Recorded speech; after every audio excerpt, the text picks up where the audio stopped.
Представьте страну, где обычный пингвин дослужился до звания генерал-майора и лично инспектирует строй Королевской гвардии. Где любой человек может на законных основаниях посмотреть в интернете, сколько зарабатывает его сосед. Правда, сосед потом увидит, кто именно интересовался его доходами. Страну, где посреди зимы на городскую площадь направляют настоящий солнечный свет при помощи огромных зеркал, установленных высоко в горах. А резервную копию важнейших сельскохозяйственных культур и значительную часть открытого программного кода человечества хранят глубоко внутри арктических скал. Если бы такой сюжет предложили для фантастической книги, то автора, вероятно, попросили бы сделать сюжет немного правдоподобнее. Но это не выдумка. Все это происходит в Норвегии. И самое удивительное заключается в том, что сами норвежцы обычно не считают происходящее чем-то необычным. Они просто привыкли жить в стране, где почти любую проблему стараются решить самым прямым, практичным и иногда неожиданным способом. Норвегия находится на самом севере Европы. На карте она выглядит как длинная и узкая полоса земли, зажатая между скандинавскими горами и холодными водами Атлантического океана. На востоке страна граничит со Швецией, на северо-востоке с Финляндией и Россией. Столица Норвегии – Осло, расположенный на более спокойном и густонаселенном юге. Но чем дальше отсюда двигаться на север, тем реже становятся города, длиннее расстояния и суровее пейзажи. На всей территории Норвегии живет немногим больше 5,5 миллионов человек. Это меньше населения некоторых крупнейших городов. При этом сама страна протянулась с юга на север более чем на 1700 километров. Если мысленно перенести ее на карту Европы, окажется, что расстояние между крайними точками Норвегии сопоставимо с путешествием через несколько государств. Но настоящую форму страны невозможно понять, просто посмотрев на ее площадь. Норвежское побережье изрезано тысячами фьордов, проливов, бухт, островов и мельчайших скалистых шхер. Если измерить все эти изгибы и расправить береговую линию, ее длина превысит 100 тысяч километров. Такой нитью можно было бы примерно 2,5 раза обернуть Землю по экватору. Одних островов у берегов Норвегии насчитали более 239 тысяч.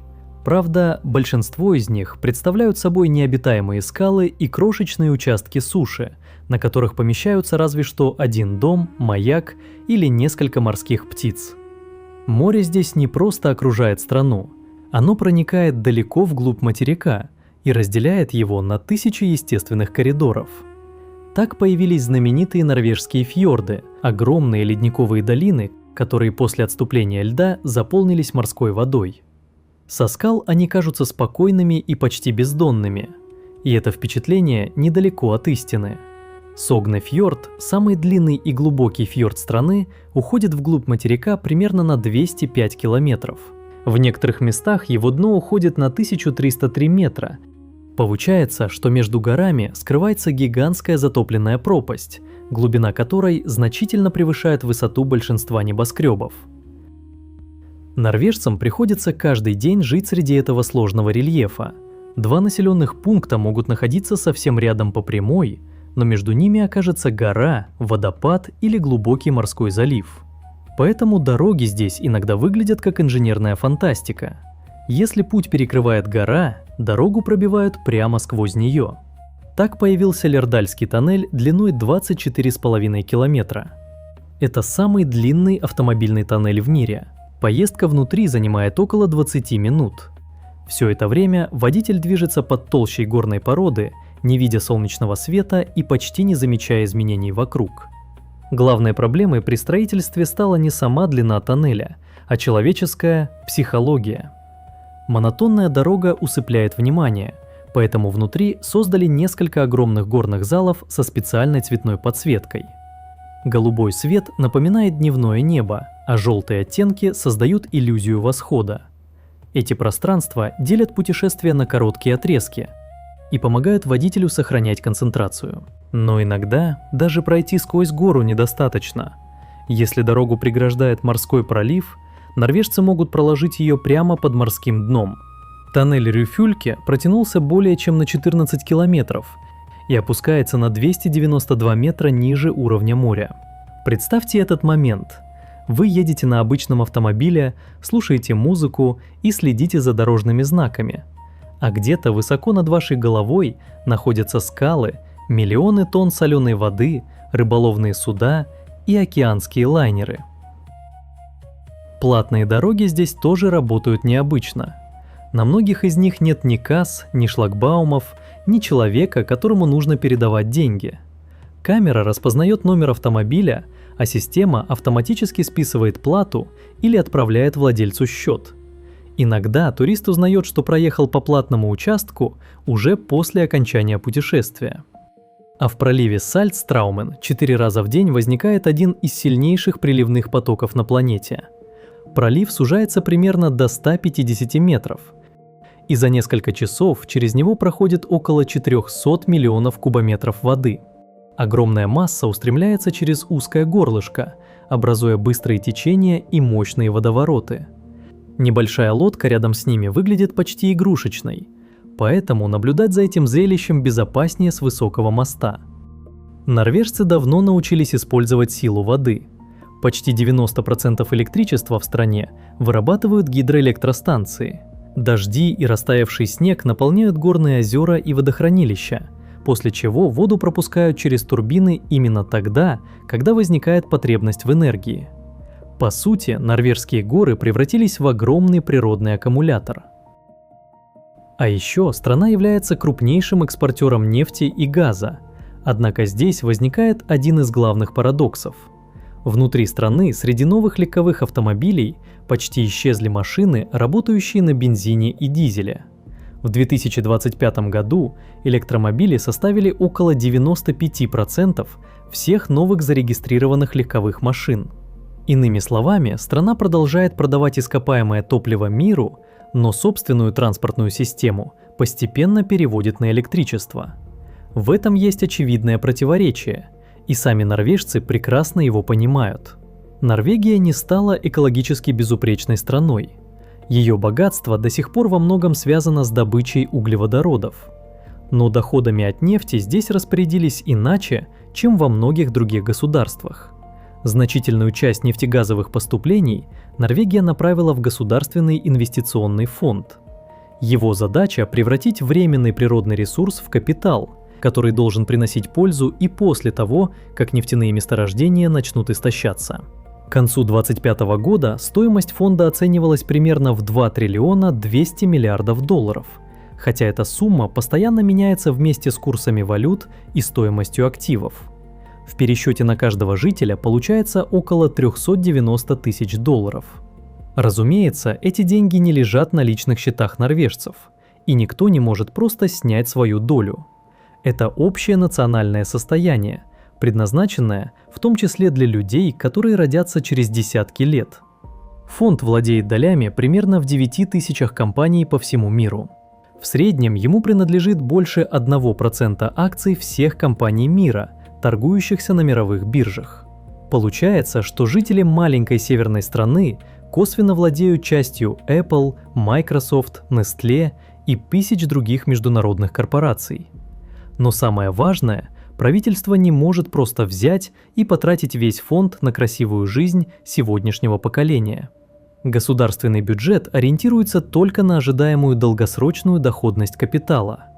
Логика проста. Расходовать нужно преимущественно то, что фонд заработал, стараясь сохранить сам капитал на будущее.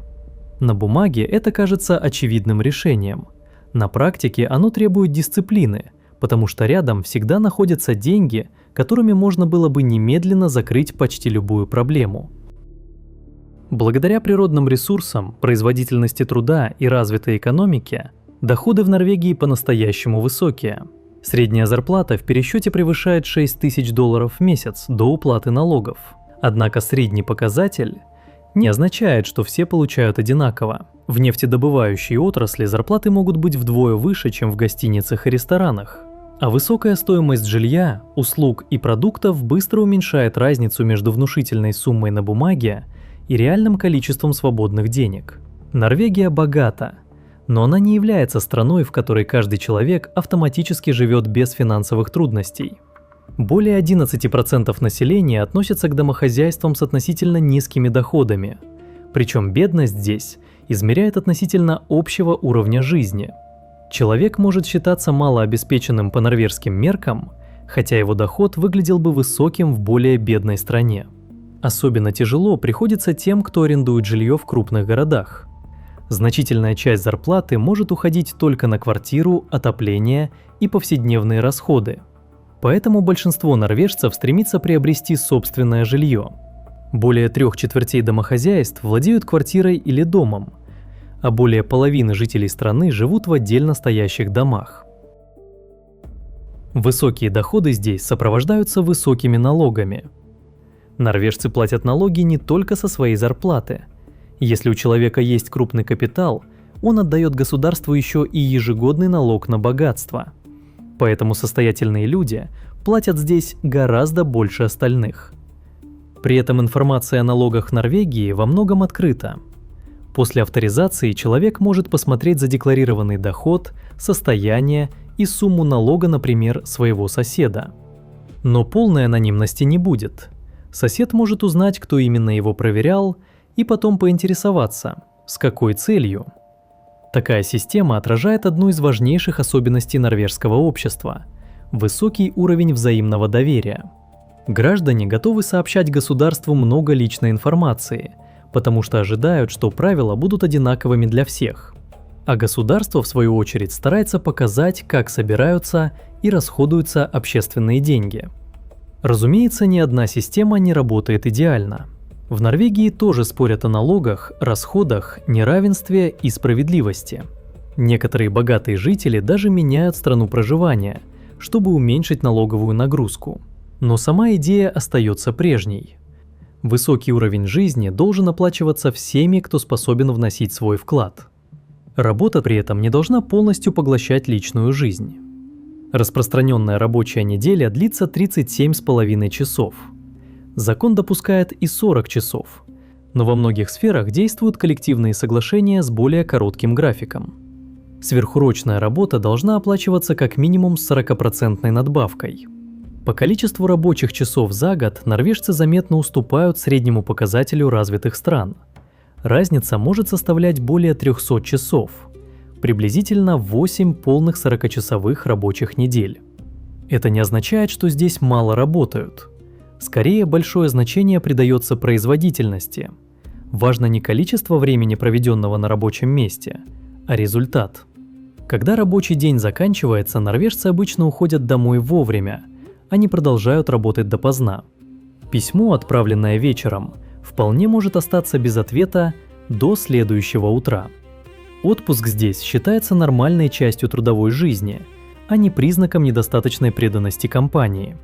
Закон гарантирует работнику 4 недели и 1 день отдыха в год, а коллективные соглашения часто добавляют 5-ю неделю.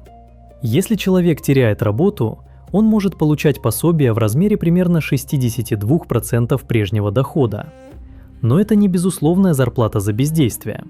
Получатель должен активно искать новое место, сообщать о своих действиях и быть готовым рассмотреть подходящую работу даже в другой части страны.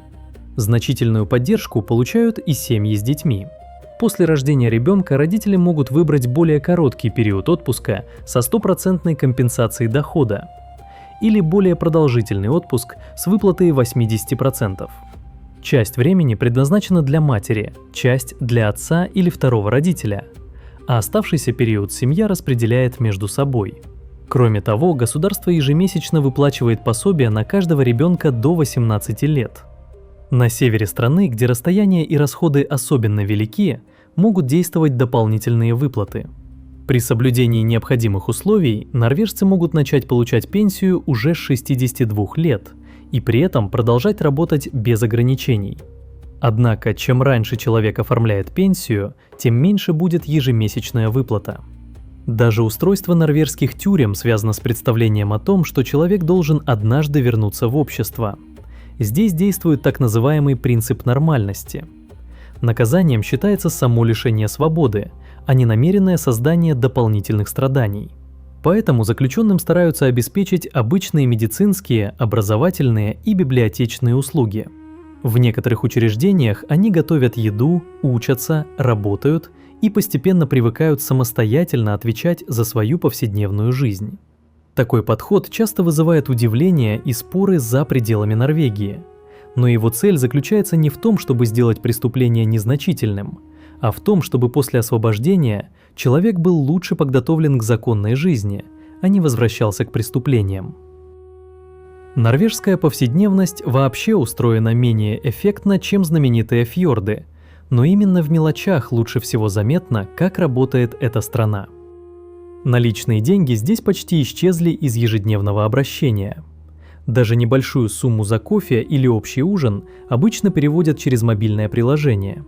Цифровая система Bank ID одновременно служит удостоверением личности и электронной подписью. С ее помощью входят в банковские и государственные сервисы, подписывают договоры, оформляют заявки на кредит и даже отправляют предложения о покупке жилья. На первый взгляд это чрезвычайно удобно, но такая система снова требует доверия. Человек должен быть уверен, что цифровая инфраструктура защищена, а государства и банки не будут неправильно распоряжаться его данными. Еще одна привычная картина – автоматы по приему бутылок и банок. При покупке напитка человек платит небольшой залог за упаковку. Затем пустую бутылку или банку можно опустить в автомат и вернуть деньги. Благодаря этой системе обратно собирают около 98% подходящей пластиковой и алюминиевой упаковки. Поэтому выброшенная на улице бутылка воспринимается не просто как мусор. Это буквально деньги, оставленные на земле. Воскресенье в Норвегии считается днем отдыха. Большинство магазинов в этот день закрыто по закону. Работать разрешено небольшим продуктовым магазинам, некоторым заправкам, цветочным лавкам и торговым точкам в туристических местах. Сети нашли любопытный способ приспособиться к этому правилу. Иногда внутри большого магазина выделяют крошечную разрешенную секцию, физически отделяя ее от закрытой части стеной или перегородкой. Покупатель видит почти весь привычный магазин, но попасть может только в его маленький воскресный угол. На выходных во дворе можно встретить людей, которые бесплатно красят общий забор, убирают территорию или ремонтируют детскую площадку. Это называется дугнат – совместный добровольный труд ради общего блага. Жильцы благоустраивают дом, родители помогают школе, спортивный клуб приводит в порядок площадку, а волонтеры размечают туристические тропы. Формально участие добровольное, но если человек раз за разом пользуется общим результатом и никогда не помогает, соседи могут отнестись к этому без особого восторга. На работу многие норвежцы приносят обед из дома. Традиционный матпаке – это простые открытые бутерброды, аккуратно переложенные специальной бумагой, чтобы начинка одного не прилипала к другому. Сверху могут лежать сыр, ветчина, паштет, варенье, икра или рыбная намазка. Для всего этого разнообразия в норвежском языке существует универсальное слово «полек» – то, что кладут на хлеб. Самым узнаваемым местным продуктом считается брюност – коричневый сыр, по вкусу напоминающий соленую карамель. Во время его приготовления сыворотку, молоко и сливки долго нагревают. Содержащийся в смеси сахар карамелизуется, поэтому продукт приобретает коричневый цвет и сладковатый вкус. Брюност принято нарезать очень тонкими ломтиками специальной лопаткой. Такую сырорезку в 1925 году запатентовал норвежский плотник Тур Бьорклунд, которому не нравилось, как обычный нож справляется с сыром. Норвежцы повлияли даже на блюдо, которое большинство людей связывает исключительно с Японией. Суши они, конечно, не изобретали, но именно норвежская компания 1980-х годов помогла превратить сырого атлантического лосося в одну из самых популярных начинок современных суши. Японские повара долго относились к идее с подозрением. Привычный им тихоокеанский лосось мог содержать паразитов и не считался подходящей рыбой для сырого употребления. Норвежским экспортерам понадобились годы, чтобы убедить рынок использовать выращенного в холодных водах атлантического лосося. Сегодня сочетание лосося и риса кажется совершенно естественным, хотя массовым оно стало сравнительно недавно. У Норвегии есть собственная языковая особенность, которая способна запутать иностранца. В языке есть две равноправные письменные формы. Книжный букмал – это наследие датской культуры, и новонорвежский нюношк – смесь старых местных диалектов. Государственные органы и школьники живут в условиях вечного двуязычия.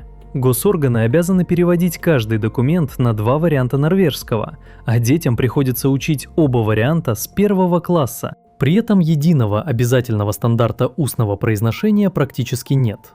Жители продолжают говорить на региональных диалектах, и это нормально даже для преподавателей, политиков и ведущих телевидения. Человеку не нужно отказываться от речи своего родного места, чтобы звучать образованно или официально. Иногда норвежец произносит слово «да» на резком вдохе. Иностранцу кажется, что собеседник испугался, подавился или внезапно услышал тревожную новость. Но человек просто говорит «да, я слушаю». Норвежские слова можно соединять друг с другом, создавая длинные конструкции. Например, одно слово может обозначать целую правозащитную организацию, государственную программу или сложную техническую должность. Теоретического предела почти нет. Главное, чтобы читатель еще мог понять, из каких частей состоит получившаяся конструкция. Если норвежец рассказывает, что на вечеринке был полный Техас, он не обязательно имеет в виду американский штат. Выражение «Helt Техас» означает хаос, безумие и полную неразбериху. Оно появилось благодаря старым представлениям о Диком Западе и настолько прижилось, что жители настоящего Техаса обычно очень удивляются, узнав о дополнительном значении названия своего штата. Норвежские мужчины совершенно спокойно носят имена Од и Эван. Для местного жителя это обычные старинные имена, но в английском языке первое слово может означать «странный» или «нечетный», а второе – «четный». Имена Роар и Бенд тоже вызывают улыбку у англоязычных туристов, потому что выглядят как слова «рычать» и «согнутый». В начале встречи норвежец может сказать «так фурсист», что буквально означает «спасибо за прошлый раз». Даже если предыдущая встреча состоялась несколько недель назад, этой фразой человек просто говорит, что ему было приятно провести с вами время. Для выражения любви и привязанности у норвежцев тоже есть разные фразы. «Гла и дый» говорят друзьям, родственникам и другим близким людям. Это означает «ты мне дорог», а выражение «яй эльскер дей» звучит намного серьезнее и обычно означает романтическое «я тебя люблю». А на севере особенно полезно слово «дёнвиль». Оно описывает состояние, когда организм теряет представление о времени и уже не понимает, день сейчас или ночь. Часы показывают 2 часа ночи, но за окном ярко светит солнце. Или наоборот, наступил полдень, а вокруг по-прежнему темно. В таких условиях легко забыть не только время, но иногда и день недели. После школы многие молодые норвежцы не спешат немедленно поступать в университет. Они могут провести год в народной высшей школе, Фолькихёгскуле.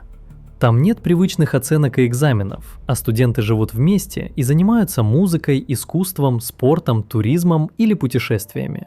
Такая школа не выдает профессионального диплома.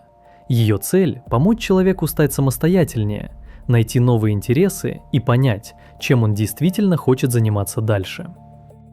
Особое место в норвежской жизни занимает природа. Здесь существует право каждого, позволяющее свободно находиться на большинстве неогороженных природных территорий, независимо от того, кому принадлежит земля. Путешественник может идти по тропе, собирать некоторые дикорастущие ягоды и поставить палатку без разрешения владельца. Но свобода сопровождается обязанностями. Палатку нужно размещать не ближе 150 метров от жилого дома. На одном месте обычно разрешается оставаться не более 2 ночей, если это не удаленная горная территория. Нельзя повреждать природу, тревожить животных или оставлять после себя мусор. Это не право делать все, что захочется. Это право пользоваться природой, не мешая другим и сохраняя ее для следующего человека. Связанная с этим философия называется «фрилуфтслив», буквально «жизнь на открытом воздухе».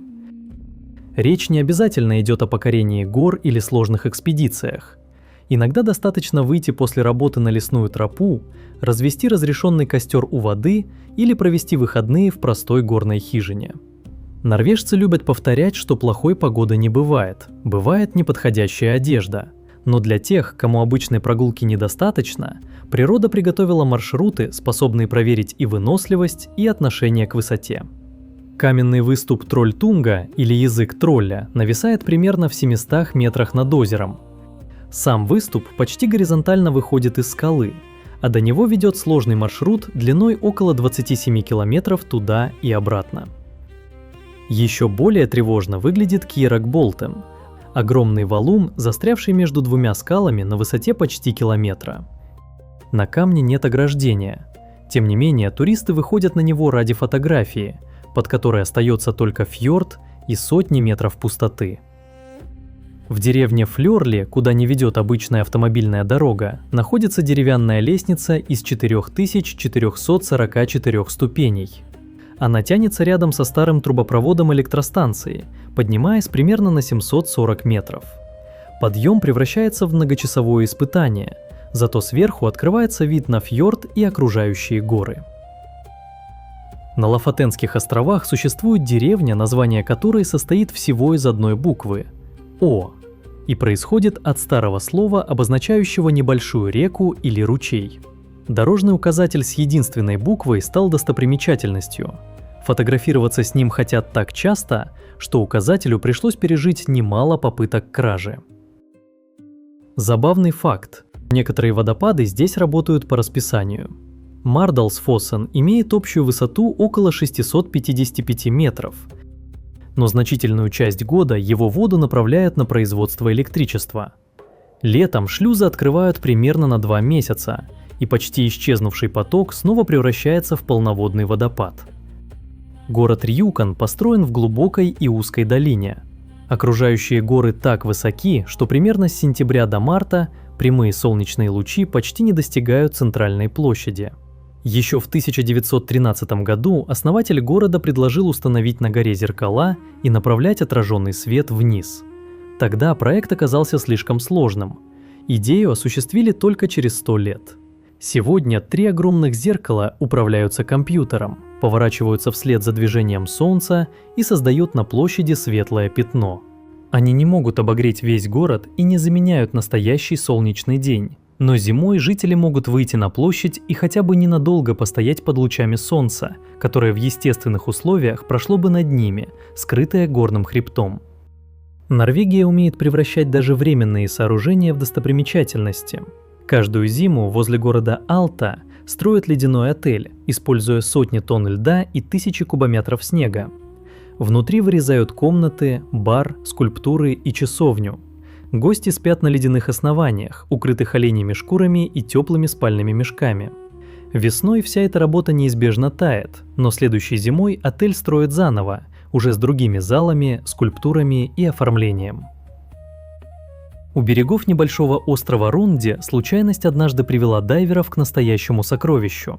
В 1725 году здесь разбился голландский торговый корабль «Акерендам», перевозивший деньги в Азию. Место крушения постепенно забыли. Спустя почти 2,5 века дайверы заметили на дне монеты. Всего удалось обнаружить десятки тысяч серебряных и золотых монет общим весом более 500 килограммов. Но самые необычные места Норвегии начинаются далеко на севере. Шпицберген – арктический архипелаг, находящийся примерно на полпути между материковой Норвегией и Северным полюсом. Главный населенный пункт архипелага называется Лонгир. Здесь есть жилые дома, школа, университетский центр, магазины и аэропорт. Но сразу за границей поселения начинается настоящая Арктика. Главная опасность за пределами населенных мест – белые медведи. Человек, отправляющийся в дикую местность, должен иметь подходящее средство отпугивания. Огнестрельное оружие считается последней мерой защиты, и пользоваться им можно только при непосредственной угрозе. В самом Лонгире ходить с заряженным оружием нельзя, а у входов во многие учреждения здесь стоят специальные стойки. В них люди оставляют свое оружие перед тем, как войти внутрь. Сезоны на Шпицбергене тоже мало похожи на привычные. Примерно с 20 апреля до 22 августа солнце вообще не опускается за горизонт. Оно движется по кругу, и светлый день продолжается круглые сутки. Затем происходит обратное. В конце октября солнце исчезает, а полярная ночь длится до конца января. Некоторое время днем остается только синеватый сумеречный свет, а затем архипелаг погружается в почти постоянную темноту. Именно здесь построено глобальное хранилище семян. Вход в него выглядит как узкий бетонный портал, уходящий внутрь горы. За ним начинается тоннель длиной более 100 метров, ведущий к помещениям, где при низкой температуре хранятся дубликаты семян со всего мира. Это не коллекция для повседневной раздачи. Национальные и международные генетические банки помещают сюда резервные образцы на случай войны, стихийного бедствия, поломки оборудования или утраты собственной коллекции. Хранилище уже доказало свою пользу. Когда один из генетических банков потерял доступ к своим образцам из-за войны, часть семян удалось вернуть из арктического резерва. По соседству с запасом мирового сельского хозяйства находится резервная копия другого наследия человечества. В заброшенной угольной шахте разместили архив открытого программного кода. В 2020 году снимок активных публичных репозиториев GitHub записали на 186 специальных катушек пленки. Технология рассчитана на чрезвычайно долгий срок хранения без постоянного электропитания. Внутри находятся миллионы проектов, от небольших программ отдельных разработчиков до кода, на котором основана значительная часть современной цифровой инфраструктуры. Возможно, через сотни лет люди уже не будут использовать наши языки программирования, но у них останется возможность увидеть, как была устроена цифровая эпоха начала 21 века. На Шпицбергене можно встретить и другой памятник исчезнувшему миру – советский шахтерский поселок Пирамида. В лучшие годы здесь жили более 1000 человек. Работали школа, детский сад, столовая, ферма, теплица, спортивные залы и дворец культуры. Угольную шахту закрыли в 1998 году, и почти все жители покинули поселок за короткое время. Внутри зданий остались книги, музыкальные инструменты, посуда, лыжи и другие предметы повседневной жизни. На центральной площади до сих пор стоит памятник Ленину, обращенный к леднику. Рядом сохраняется газон, почву для которого когда-то специально привезли на архипелаг. Пирамида выглядит не как древние руины, а как место, которое люди покинули совсем недавно и куда могут неожиданно вернуться. Норвежский север – это не только лед, шахты и белые медведи. За полярным кругом в деревне Унстад на Лофотенских островах люди занимаются серфингом. Теплое североатлантическое течение не позволяет морю полностью замерзнуть, а открытый океан приносит к берегу устойчивые волны. Зимой серферы выходят в воду в толстых гидрокостюмах. Вокруг стоят заснеженные горы, над ними может появиться северное сияние, а температура воды совершенно не напоминает тропический курорт. Неподалеку к берегам подходят кашалоты длиной до 20 метров. Особенности подводного рельефа позволяют глубокой, богатой пищей воде подниматься близко к островам, поэтому морским гигантам не нужно оставаться далеко в открытом океане. Под этой холодной водой скрывается еще один неожиданный мир – коралловые рифы. В отличие от тропических кораллов, им не нужны солнечный свет и теплая вода. Они растут в темноте и получают пищу из морского течения. Возле Лофотенских островов обнаружен риф длиной около 45 километров. Некоторые холодноводные рифы Норвегии росли тысячелетиями, постепенно превращаясь в подводные города для рыб и ракообразных. На островах Вега люди веками поддерживают необычное сотрудничество с дикими утками-гагами. Жители строят для птиц небольшие укрытия и защищают их во время гнездования. Гаги выстилают гнезда собственным пухом, а после того, как птицы и птенцы уходят, люди аккуратно собирают оставшийся материал. Гагачий пух почти ничего не весит, сцепляется сам с собой и очень хорошо сохраняет тепло. Его очистка требует огромного количества ручного труда, поэтому лучшие одеяла из такого пуха стоят чрезвычайно дорого. На севере страны можно поймать гигантского камчатского краба и приготовить его прямо на берегу. Но этот краб не является древним местным обитателем норвежских вод. В 1960-х годах советские специалисты выпустили его в Баренцево море возле Мурманска, надеясь создать новый промысловый ресурс. Крабы успешно размножились и постепенно добрались до Норвегии. Сегодня они одновременно являются ценным уловом и чужеродным видом, распространение которого приходится контролировать. Весной через плато Финмарк проходят стада северных оленей. Для саамов оленеводство остается не просто туристическим зрелищем, а частью культуры, хозяйства и связи с землей. Некоторые семьи позволяют путешественникам присоединиться к перегону. Люди едут рядом со стадом на снегоходах, ночуют в традиционных палатках и видят, сколько знаний и тяжелой работы скрывается за романтическим образом кочевой жизни. Высоко в норвежских горах живут песцы, которые едва не исчезли из Скандинавии. В начале века взрослых животных оставалось лишь несколько десятков. Для восстановления популяции создали программу разведения, построили большие вольеры и искусственные норы. Выращенных песцов выпускают в природу и поддерживают дополнительными кормушками. Благодаря этому их численность удалось заметно увеличить. Возвращаются и моржи. Столетия охоты ради клыков, шкур и жира почти уничтожили популяцию Шпицбергена. После полного запрета охоты численность начала восстанавливаться, и животные снова занимают пляжи, на которых их не видели десятилетиями. А полярная крачка каждую осень покидает этот север и отправляется почти к противоположному концу Земли. Небольшая птица летит от Арктики к Антарктиде, а затем возвращается обратно. За год отдельные крачки преодолевают более 80 тысяч километров. Благодаря этому они каждый год переживают 2 лета и видят больше дневного света, чем почти любое другое животное на планете. Даже растения приспособились к жизни совершенно неожиданным образом. Полярная ива имеет древесный ствол и годичные кольца, то есть формально очень похожа на дерево. Но вместо того, чтобы расти вверх, она стелется по земле и поднимается над поверхностью всего на несколько сантиметров.